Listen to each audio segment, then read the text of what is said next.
Hidup tanpa cinta ibarat taman tanpa bunga. Demikian lirik nan indah pada sebuah lagu dangdut. Cinta begitu indah diucapkan, indah untuk dihayalkan, namun terkadang sulit untuk mendapatkannya. Karena cinta yang kita inginkan tentunya cinta yang suci, bukan tanpa sebab yang bersifat hawa nafsu belaka, bahkan karena harta. Ketika bertemu dengan cinta yang suci, apakah sudah pasti mulus, lancar, dan bahagia, serta pasti akan mendapatkannya? Jawabannya tidak atau belum tentu, karena terkadang pula akan ada banyak penghalang yang akan menghancurkan cinta suci itu, seperti yang akan saya ceritakan dalam kisah pilu antara Roni dan Reni di kota PKU.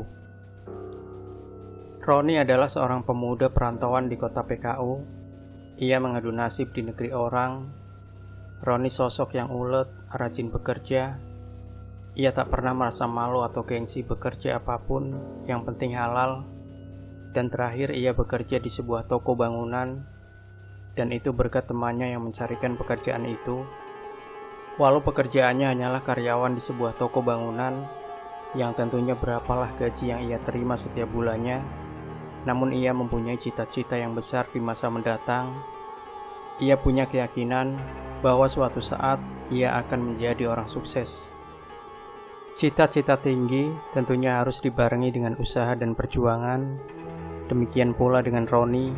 Untuk mewujudkan cita-citanya, ia memutuskan untuk kuliah sambil bekerja, yang tentunya ia mengambil kelas malam agar tidak mengganggu jam kerjanya yang sudah membiayai hidup dan kuliahnya. Di kampus, Roni sosok yang supel, mudah bergaul. Selain itu termasuk mahasiswa yang cerdas, terbukti dengan IP yang lumayan tinggi. Suatu malam ketika jam istirahat, Roni duduk sendiri di kantin. Ia tengah menelpon ibunya di kampung. "Apa kabarnya, Mak?" Demikian Roni mengawali obrolan dengan ibunya di telepon. "Alhamdulillah sehat, Nak. Cuma adikmu mungkin tak bisa ikut ujian di sekolahnya, Nak." Ibunya Roni menjawab sekaligus bercerita yang tentunya membuat Roni merasa heran. "Syukurlah kalau sehat selalu, Mak.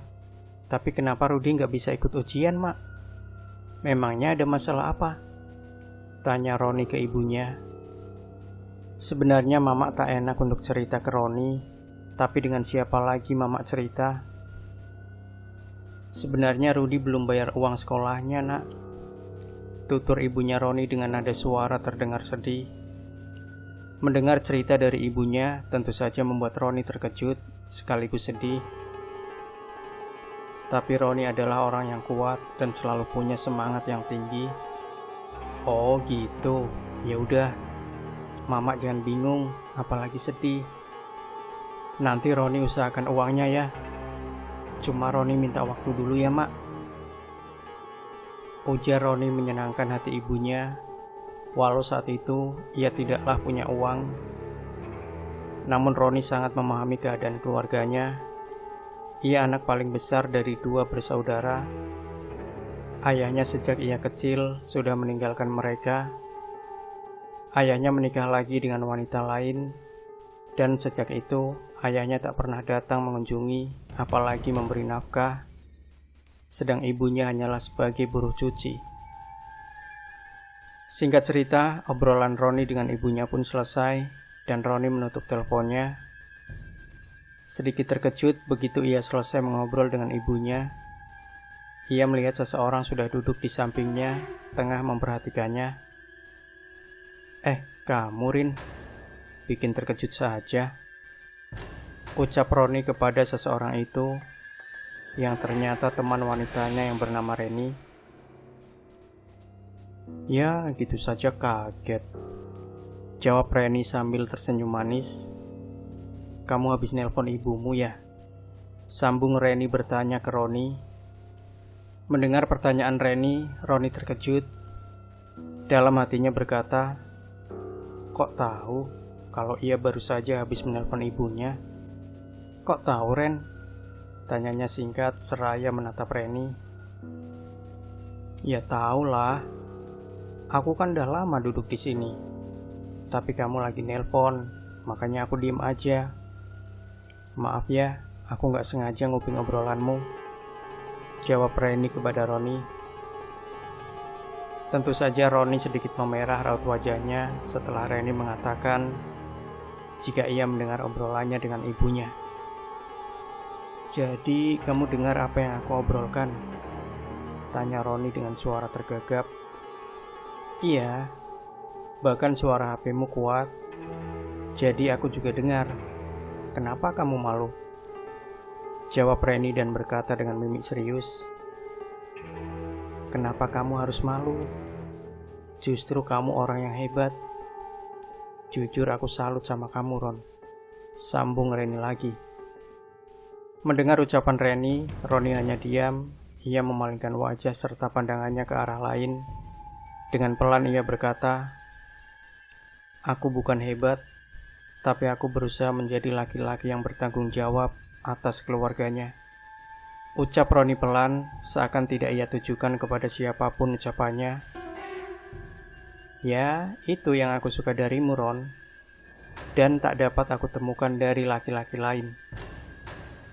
Secara spontan, Reni menimpali ucapan Roni, yang tentu saja ucapannya itu membuat Roni terkejut. Dan seketika ia menoleh dan menatap wajah Reni dengan tajam, seraya ia berkata, maksudmu? Mendapat tatapan serta pertanyaan Roni demikian, Reni seakan baru menyadari apa yang baru saja ia ucapkan. Maaf, jawab Reni tergagap. Seketika raut wajah cantiknya memerah. Lalu ia menundukkan wajahnya. Lalu Reni berkata dengan suara pelan, Ron, aku suka sama kamu. Maaf, mungkin kamu merasa aneh melihat aku. Seorang perempuan mengatakan suka kepada seorang laki-laki, tapi aku hanya berkata jujur atas perasaanku, dan aku tidak berharap lebih darimu. Yang penting aku sudah menyampaikan isi hatiku, ujar Reni seraya ia beranjak dari duduknya dan melangkah pergi. Roni terdiam bagai terhipnotis mendengar apa yang baru saja ia dengar. Dadanya berdebar, pikirannya melayang entah kemana. Ia merasa tak percaya. Baru saja wanita cantik di kampusnya mengatakan suka kepadanya, yang selama ini banyak mahasiswa berusaha untuk mendapatkannya. Selama ini Roni bukan tidak suka dengan mahasiswi cantik itu. Namun Roni sadar diri, siapa dirinya, orang susah yang harus menanggung hidup keluarga. Sementara Reni gadis cantik, serta dari golongan keluarga berkecukupan. Singkat cerita, setelah jadwal mata pelajaran kuliahnya selesai, Roni pulang. Ia berjalan dari kampus menuju gerbang, di mana ia menunggu ojek. Karena hari itu sepeda motornya rusak dan harus diperbaiki di bengkel. Ron, kok jalan kaki? Mana motormu? Tiba-tiba saja Roni dikejutkan oleh sapaan seseorang. Seketika ia menoleh ke asal suara dan ternyata Reni. Kamu Ren? Iya Ren, motorku rusak, masih diperbaiki. Mungkin besok baru selesai, jawab Roni. Oh, ya udah. Yuk bareng aku aja sekalian, ujar Reni menawarkan tumpangan. Nggak usah Ren, aku pakai ojek saja, jawab Roni menolak dengan halus. Kamu jadi gelia sama aku gara-gara tadi, ucap Reni sedikit kecewa dengan penolakan Roni. Bukan gitu Ren, aku segan nanti merepotkanmu, jawab Roni dengan cepat. Ia takut Reni salah paham. Kalau memang gitu, kamu harus mau aku antar ya, ujar Reni yang tentunya membuat Roni jadi bingung dan salah tingkah. Sambil garuk kepala yang tak gatal, akhirnya Roni mengalah dan masuk ke dalam mobil Reni. Singkat cerita, sejak saat itu Roni dan Reni semakin dekat. Bahkan Reni tak canggung lagi menunjukkan kemesraannya di hadapan teman-temannya. Entah kapan mereka berdua jadiannya, hanya mereka berdua yang tahu. Mereka saling mencintai dan mereka yakin bahwa cinta mereka akan tumbuh kuat hingga akhir hayat. Roni dan Reni berencana setelah wisuda dan mendapat pekerjaan yang lebih baik, mereka akan menikah. Walau saat itu hubungan mereka belum diketahui orang tua masing-masing. Suatu hari, Sabtu malam minggu, Roni sesuai janji dengan Reni, malam itu akan berkunjung ke rumahnya Reni. Selepas maghrib, Roni meluncur dengan motornya ke rumah Reni, tentunya dengan hati yang berbunga, karena bayangan indah senyum sang kekasih. Setelah memarkirkan motor Harley Dabuyungnya, ia melangkah menuju pintu rumah Reni dan mengetuknya. Tak lama berselang, pintu itu dibuka oleh seseorang dari dalam, seorang perempuan separuh baya, dan ternyata itu ibunya Reni. "Assalamualaikum tante," salam Roni ke ibunya Reni. "Waalaikumsalam. Cari siapa?" jawab ibunya Reni dengan sikap dingin. "Saya teman kampus Reni, tante. Mau ketemu sama Reni. Tadi udah janjian, saya mau datang," jawab Roni dengan ramah dan sopan. "Reni tadi keluar sama calon suaminya," jawab ibunya Reni ketus. Dek! Serasa terhantam palu godam dada Roni mendengar ucapan ibunya Reni. Lalu Roni pun berpamitan pulang. "Yaudah kalau gitu saya pamit pulang tante." Ibunya Reni tak menjawab. Ia langsung masuk ke rumah dan menutup pintunya. Malam itu Roni memutuskan pergi menuju tempat biasa ia nongkrong bersama teman-temannya dengan hati remuk redam. Baru saja ia tiba di tempat nongkrongannya, HP jangkriknya berdering. Terlihat di layar HP-nya tertera nama sayang. Ya, Roni memang membuat nama Reni di HP-nya dengan sebutan sayang. Lalu dengan berat hati ia mengangkatnya. "Assalamualaikum, ada apa?" jawab Roni dingin. "Yang, kenapa belum datang juga? Aku sampai kesel nungguin di kamar." Terdengar suara Reni yang mengatakan bahwa ia sudah jenuh menunggu. "Aku tadi datang ke rumahmu, tapi kamu lagi keluar sama calon suamimu," jawab Roni singkat. Lalu Roni memutuskan teleponnya, bahkan mematikannya. Singkat cerita, seperti biasa ketika jam istirahat di kampus, Roni duduk sendiri minum kopi sembari main HP. Terlihat Reni mendatangi Roni, lalu ia duduk di kursi berhadapan dengan Roni. Namun Roni hanya diam dan fokus ke layar HP-nya, seakan tak pernah melihat siapapun di depannya. "Yang, kamu kenapa? Kok berubah begini sama aku? Ada yang salah dari aku? Kalau memang aku salah, aku minta maaf. Tapi jangan diam seperti ini," ucap Reni membuka obrolan. Merasa tak nyaman dicuekin Roni, perlahan Roni mengalihkan pandangannya dan menatap wajah Reni dengan tatapan penuh arti. Lalu ia berkata, "Ren, kenapa kamu mempermainkan hatiku? Kok tega kamu sama aku? Justru aku yang harus bertanya apa yang salah denganku," jawab Roni. "Yang, aku belum mengerti dengan omonganmu sedari kemarin. Yang kamu bilang datang sesuai janji ke rumahku. Kamu bilang aku keluar dengan calon suamiku. Aku gak ngerti, Ron," ucap Reni sengit. "Sudahlah Ren, gak perlu kamu berbohong. Semoga berbahagia ya," ujar Roni seraya ia beranjak dari duduknya hendak pergi. Namun Reni menahannya dengan menarik tangan Roni. "Yang, kamu gak bisa gitu sama aku. Aku mohon jelaskan sama aku apa sebenarnya yang terjadi. Kamu gak bisa bersikap dingin. Bukankah kita punya cinta suci?" ujar Reni sambil menangis. Melihat Reni menangis, Roni terdiam sembari menatap wajah Reni. Lalu Roni membalikkan badannya berhadapan dengan Reni. Roni paling gak sanggup melihat seorang wanita menangis. Apalagi saat itu, ia tengah berhadapan dengan orang yang ia cintai. Lalu Roni menarik pelan tangan Reni, mengajaknya keluar kantin. Roni mengajak Reni duduk di taman di area kampus. Ia merasa tak nyaman di kantin karena banyak orang di sana. Roni dan Reni duduk di bangku yang ada di taman itu, lalu ia berkata, "Ren, aku malam minggu itu datang ke rumahmu dan yang membukakan pintu mamamu." Singkat kata, Roni menceritakan semua kepada Reni.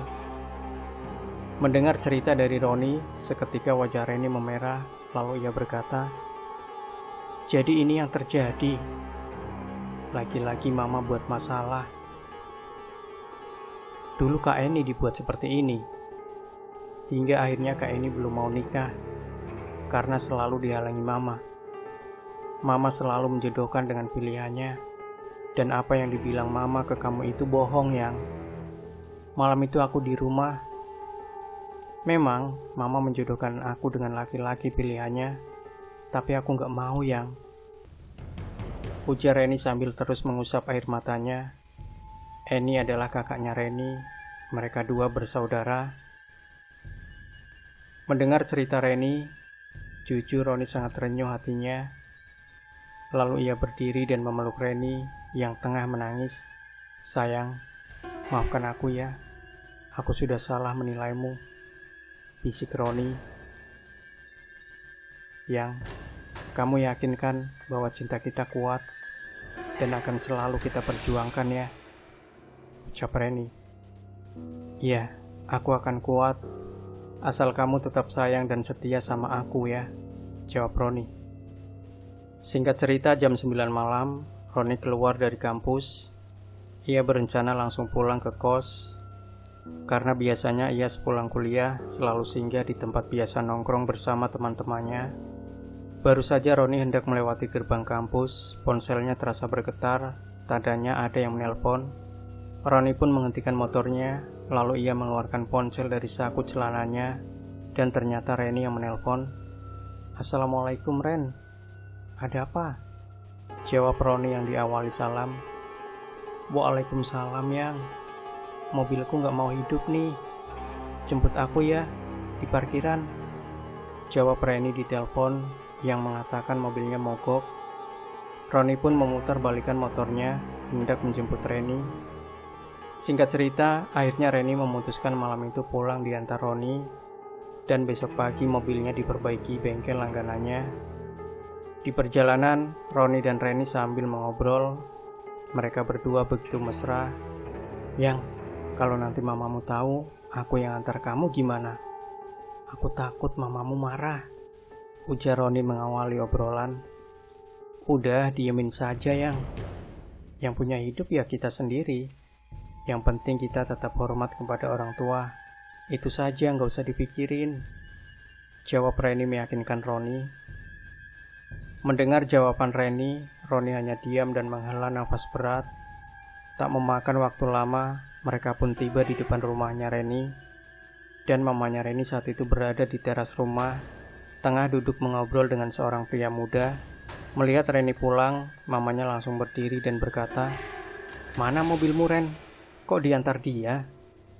ucapnya sambil melirik ke Roni yang saat itu masih di atas motornya hendak turun untuk menyapa mamanya Reni. "Mogok mah di kampus.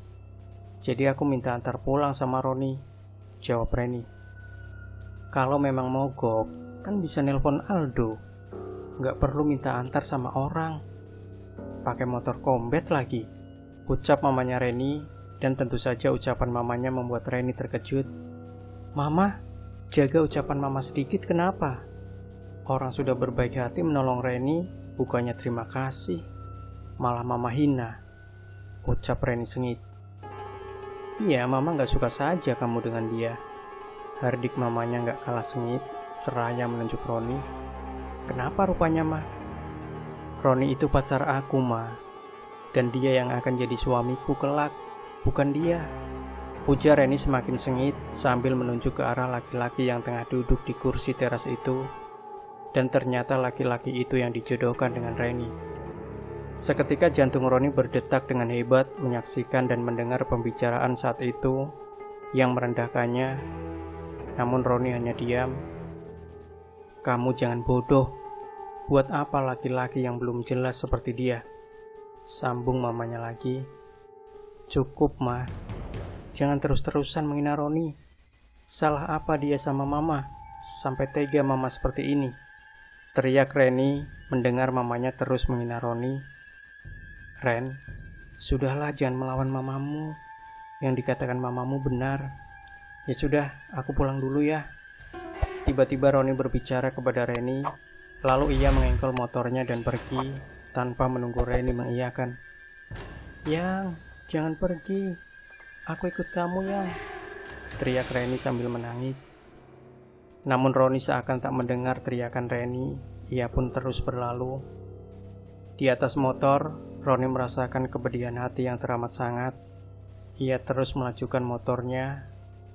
Ia tidak tahu akan kemana saat itu. Ia hanya membuang kesedihan yang baru saja ia alami. Tanpa terasa, bening air matanya menetes dari kedua matanya. Ya Allah, kuatkan hatiku ya Allah. Tiba-tiba saja Roni berteriak. Sambil terus melajukan motornya, Roni meluncur dengan kencang dari arah Rumbai. Setelah melewati jembatan Lekton, Roni terus menambah kecepatan hingga bertemu dengan simpang 4. Tanpa ia sadari dari arah sebelah kanan ada mobil truk barang melintas. Tak ayal, tanpa dapat menghindar lagi, kecelakaan pun terjadi. Motor Roni menabrak telak bagian samping kanan dam truk dengan keras. Motor Roni hancur hingga berlipat. Tubuh Roni posisinya berada di kolong truk itu. Beruntung ban belakang truk itu terganjal oleh sepeda motornya Roni, sehingga seketika truk itu berhenti. Jika tidak, sudah bisa dipastikan tubuh Roni akan tergilas. Seketika di lokasi kecelakaan ramai, banyak warga yang berusaha menolong mengeluarkan tubuh Roni dari kolong truk. Singkat cerita, dengan bantuan masyarakat, Roni ditumpangkan ke mobil yang saat itu melintas di lokasi kecelakaan dan diantar ke rumah sakit terdekat. Tak lama kemudian, unit laka lantas pun tiba di TKP setelah mendapat laporan dari masyarakat. Kembali ke Reni di saat Roni pergi. Reni sangat terpukul dengan sikap mamanya yang menurutnya sudah sangat keterlaluan. Setelah Roni pergi, ia pun langsung masuk ke rumah dan menuju kamarnya. Reni menangis sendiri di kamar. Sementara di depan rumahnya, laki-laki itu pun berpamitan pulang. Lalu mamanya Reni pun masuk ke dalam rumah. Jam 11 malam, Reni di kamarnya masih menangis. Hingga kedua matanya terlihat membengkak karena menangis. Tiba-tiba saja HP-nya berdering. Dengan malas ia meraih HP-nya, dan ternyata yang menelpon Roni. Dengan segera ia menerimanya. Halo Yang, lagi di mana? Tanya Reni setelah tersambung. Aku ada di depan rumah. Keluarlah, aku mau ketemu kamu. Jawab Roni di telepon dengan suara lirih. Iya Yang, sebentar ya, aku keluar. Jawab Reni dengan senang hati. Lalu Reni dengan perlahan turun dari kasurnya. Dengan pelan ia membuka pintu kamarnya. Ia mengintip terlebih dahulu keluar kamar. Dan ternyata ruang keluarga sudah gelap, menandakan lampu sudah dimatikan. Dan tentunya sang mama sudah masuk kamarnya. Reni keluar kamar menuju pintu depan. Reni menyingkapkan kain jendela untuk memastikan kedatangan Roni.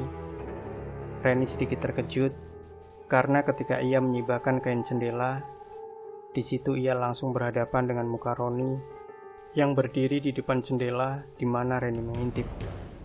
Setelah yakin Roni berada di depan, Reni pun membuka pintunya.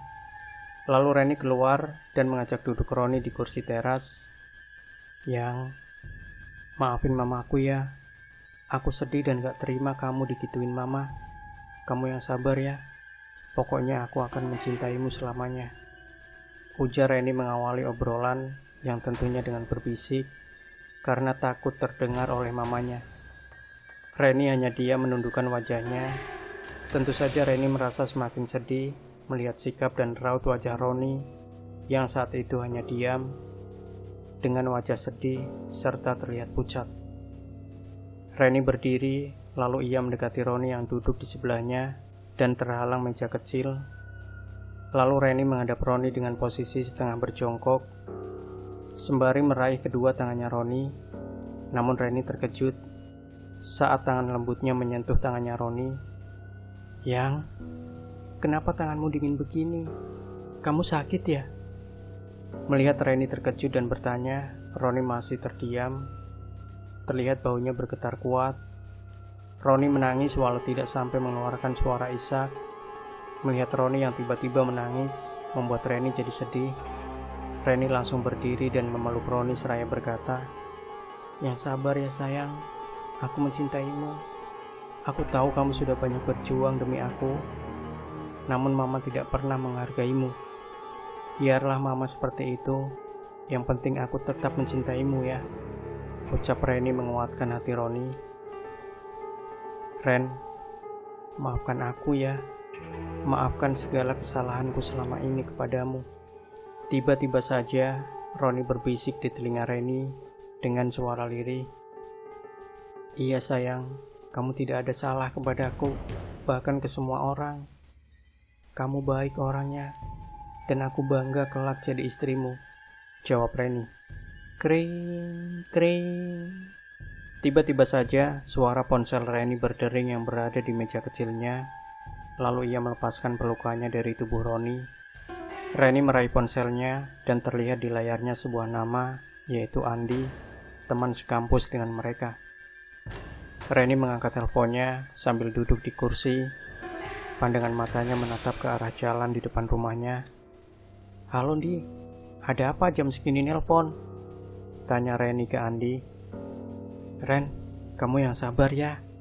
Roni kecelakaan tadi jam 10 dan Roni meninggal," ujar Andi ke Reni. "Di, kamu kalau bercanda jangan kelewatan ya," jawab Reni sengit. "Astagfirullah, masa aku bohong? Datanglah ke rumah sakit kalau kamu gak percaya," jawab Andi lagi. "Di, asal kamu tahu saja, Roni sekarang lagi sama aku. Nih, ngomonglah sama kamu," jawab Reni ke Andi, seraya ia memalingkan wajah dan pandangannya ke sebuah kanan, di mana Roni duduk. "Hah? Mana Roni?"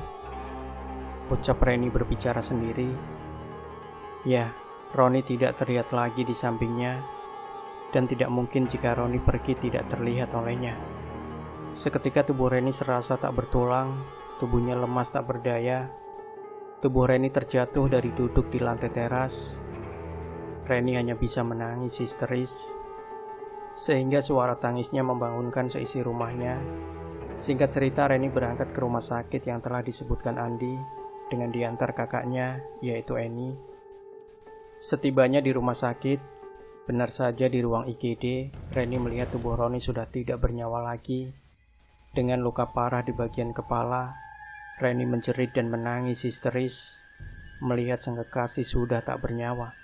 Singkat cerita, atas bantuan teman sekampus, juga bos di mana Roni bekerja, jenazah Roni malam itu juga diberangkatkan ke kampungnya di Provinsi SP.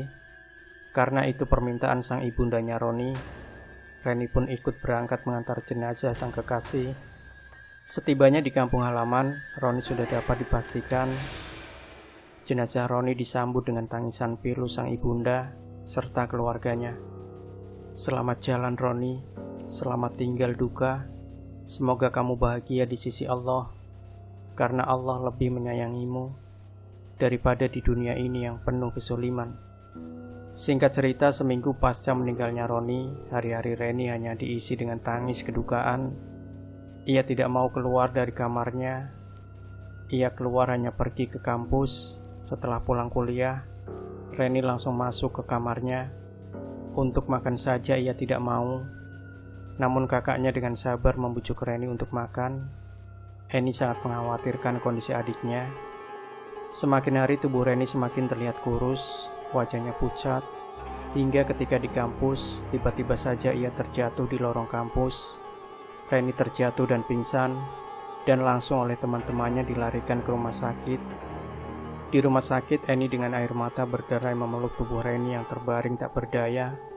Eni dikabari Andi jika Reni pingsan dan dibawa ke rumah sakit. "Dek, kakak tahu kamu kehilangan Roni, tapi masih ada kakak. Kakak sangat menyayangimu, Dek. Adik harus kuat ya. Kakak nggak mau kehilanganmu, Dek. Kalau kamu pergi, lalu kakak dengan siapa? Ucap Eni di sela tangisnya. Tiba-tiba saja, tangan Reni yang saat itu tengah dalam genggaman Eni bergerak. Tanda Reni sadar. Perlahan kedua mata Reni terbuka, dan terdengar ia berkata dengan sangat lirih. Kak. Reni memanggil Eni dengan pelan. Melihat adiknya sadar dan memanggil, Eni begitu senang melihat adiknya sadar, bahkan memanggilnya. Dik, kamu sudah sadar ya? Dengan derai air mata mengalir di pipinya, Eni menyapa Reni. Namun Reni hanya diam memandang kakaknya dengan tatapan hampa. Dik, yang kuat ya. Kakak sayang sama adik. Kakak ingin seperti dulu lagi, bercanda ria, jalan-jalan bareng. Mendengar ucapan sang kakak, Reni terlihat tersenyum getir. Kak, adik minta maaf ya kak. Maafkan segala kesalahan adik. Sampaikan juga ke mama.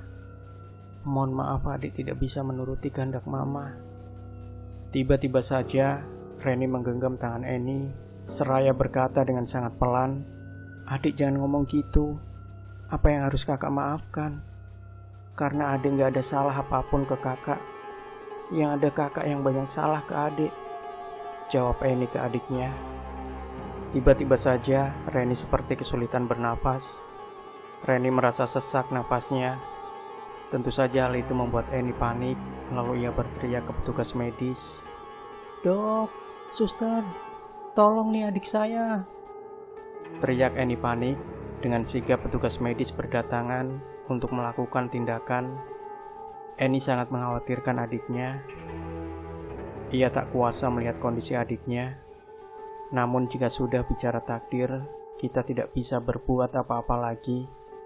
Kita manusia hanya wajib berusaha. Dengan panik, Eni mendatangi tim medis yang saat itu menutup tubuh adiknya dengan selimut hingga kepalanya. Dok, gimana dengan adik saya? Tanya Eni dengan tangisnya. Maaf mbak, adik mbak sudah tiada. Demikian jawaban dari tim medis. Maaf ya mbak, kami sudah berusaha semaksimal mungkin, tapi semua sudah kehendak yang maha kuasa. Sambung dokter lagi. Sudah bisa dibayangkan bagaimana Eni saat itu menyaksikan adik satu-satunya kini terbujur tak bernyawa lagi. Sementara kedua orang tuanya belum juga datang, padahal sudah 2 jam Reni masuk rumah sakit, dan kini Reni sudah tiada. Malam itu juga jenazah Reni dibawa pulang. Terlihat di rumahnya sudah ramai para tetangga, juga teman kampusnya. Terlihat mamanya Reni menangis histeris.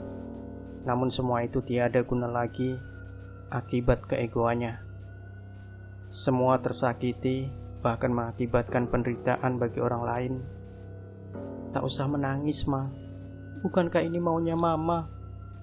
Kekerasan hati Mama membuat di rumah bagi neraka. Papa sebagai kepala keluarga pun tidak pernah Mama hargai. Setelah pemakaman Reni, Papa sama Eni mau pulang ke kampung saja. Mama tak usah khawatir. Kami tidak akan membawa harta. Ambillah semua buat Mama. Tiba-tiba saja seorang pria parubaya berbicara kepada mamanya Reni, dan dialah papanya Reni. Di ruang keluarga jasad Reni terbujur tak bernyawa. Terlihat para sahabatnya secara bergantian membaca surah Yasin. Singkat cerita, esok paginya Reni pun dikebumikan dengan segala kedukaan dan penderitaannya. Semoga bahagia di sisi Allah, terlepas sudah dari penderitaan serta keegoan mamanya. Selamat jalan Reni Estiani. Singkat cerita, kesepakatan keluarga juga sahabat Reni di kampus akan melaksanakan tahlilal di rumahnya almarhumah hingga 3 hari di rumahnya. Malam itu jadi malam pertama Reni meninggal. Teman-temannya Roni dan Reni telah berkumpul di rumah itu. Demikian pula dengan para tetangganya. Dengan diawali membaca surah Yasin, lalu dilanjutkan dengan pembacaan doa yang dipimpin oleh Pak Imam Masjid. Terlihat Eni begitu terpukul jiwanya saat itu. Namun demikian, ia tetap berusaha kuat. Ia ikut serta membaca surah Yasin, karena ia ingin memberikan yang terbaik buat adiknya dengan mengirim doa. Hesti, teman dekat Reni di kampusnya, berada di situ sambil membaca surah Yasin. Ia terus mengusap air matanya. Tiba-tiba saja, kring, kring. Hesti sedikit terkejut, HP-nya berdering. Ia lupa tadi tidak mematikan suaranya. Ia merasa tak nyaman karena sudah mengganggu konsentrasi jamaah membaca doa. Lalu ia permisi keluar ruangan itu. Lalu ia ke samping rumah Reni, di mana di samping rumah itu tumbuh sebatang pohon mangga yang di bawahnya ada bangku-bangku kayu yang sengaja dibuat untuk bersantai. Tanpa melihat siapa yang menelpon, Hesti mengangkat teleponnya. "Halo, assalamualaikum," jawab Hesti setelah berada di bawah pohon mangga itu. Namun tak terdengar suara jawaban dari si penelpon. Namun sayup, Hesti mendengar suara tangis di teleponnya. Tangisan itu terdengar pilu. "Halo, ini siapa?" Hesti bertanya, namun tidak ada jawaban, dan hanya suara tangis seorang perempuan terdengar olehnya. Karena tidak juga berbicara, Hesti baru melihat di layar ponselnya siapa yang menelponnya. Astagfirullah. Seketika tubuh Hesti gemetaran setelah melihat siapa yang tengah menelponnya. Dengan langkah tergesa-gesa, Hesti kembali masuk ke dalam rumah. Setelah kembali duduk, ia pun melanjutkan membaca yasinnya. Singkat cerita, setelah selesai acara tahlilannya, satu persatu jamaah dan teman kampus berpamitan untuk pulang. Demikian pula dengan Hesti. Tak banyak cerita Hesti berpamitan kepada keluarga sahabatnya itu untuk pulang. Hesti pun tak berniat menceritakan kejadian yang baru saja ia alami. Malam itu di kampus, saat jam istirahat, Hesti dengan Andi duduk di taman kampus. Mereka berdua memilih duduk bersantai di bawah pohon yang rindang. Dengan cahaya remang bias sinar lampu taman, mereka mengobrol mengenang kebersamaan bersama Roni dan Reni ketika kedua sahabatnya itu masih ada. Sesekali Hesti mengusap air mata yang terus mengalir di pipinya. Di saat Hesti dan Andi mengobrol, tiba-tiba saja terdengar oleh mereka berdua seperti seseorang yang memanggil mereka dengan pelan dari arah belakang. "Hesti, Andi." Seketika Andi dan Hesti menghentikan obrolannya. Sejenak Andi dan Hesti terdiam dan hanya saling pandang.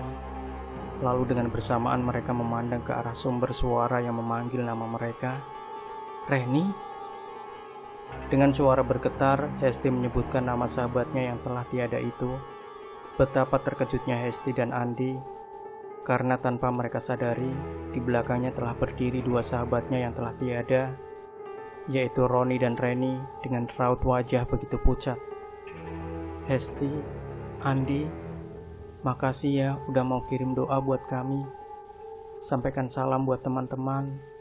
Juga tolong sampaikan kepada mamaku agar jangan sakiti perasaan Kak Eni. Selamat berpisah ya," ucap Reni yang saat itu berdampingan dengan Roni. Terlihat Roni hanya diam dan menundukkan wajahnya. Astagfirullah. Hesti beristighfar. Keringat dingin membasahi tubuhnya. "Ya Allah, aku bermimpi." Seketika Hesti menangis, lalu ia berkata pelan, "Sahabatku Reni dan Roni, yang tenang kalian di sana ya. Aku akan selalu mendoakan kalian, serta akan aku sampaikan pesanmu," bisiknya. Tiba-tiba saja kembali bulu romanya meremang, namun bukan karena ia takut. Pagi itu cuaca terasa sangat dingin, karena memang sedari waktu subuh hujan turun dengan deras. Setelah melaksanakan sholat fardu subuh, Hesti memilih bermalas-malasan di atas kasurnya. Karena pagi itu memang tidak ada jadwal kuliah. Tiba-tiba saja, kring, kring. Terdengar ponselnya berdering, lalu ia meraih ponselnya yang ia letakkan di atas meja kecil, di samping kanan tempat tidurnya itu. Hesti melihat sebuah nama tertulis di layar ponselnya, Andi. "Assalamualaikum. Ada apa Andi? Pagi buta gini nelpon?" ucap Hesti setelah telepon itu diangkat. "Waalaikumsalam Hesti. Maaf mengganggu nih. Aku hanya ingin cerita sedikit." Demikian ujar Andi kepada Hesti. "Iya, nggak apa-apa. Mau cerita apa Andi?" tanya Hesti lagi. "Begini, tadi malam aku mimpi Roni dan Reni menjumpai kita. Dalam mimpi itu Reni mengucapkan terima kasih dan minta tolong sampaikan pesan untuk mamanya. Demikian ujar Andi ke Hesti. Astagfirullah Andi, mimpi kita kok sama? Dalam mimpi itu kita berdua tengah duduk di taman kampus. Jawab Hesti merasa terkejut karena mimpi Andi sama dengan mimpinya. Ya udah, nanti kalau sudah reda hujannya, aku ke rumahmu ya. Kita sama-sama pergi ke rumah mamanya Reni, sambung Andi. Singkat cerita, kira-kira jam 10 pagi Andi datang ke rumah Hesti. Lalu mereka berdua pergi menuju rumahnya Reni. Setibanya di rumah Reni, yang beruntung pada saat itu mamanya Reni ada di rumah, Hesti dan Andi pun dengan singkat menyampaikan perihal mimpi mereka dan pesan Reni untuk mamanya. Mamanya Reni seketika menangis begitu mendengar cerita dari Hesti dan Andi. Ia mengucapkan terima kasih banyak ke Hesti dan Andi. Ia sangat menyesali atas sikapnya terhadap putri-putrinya. Walau semua sudah terlambat, kini ia hidup seorang diri karena suaminya dan Eni pulang ke kampung entah berapa lama.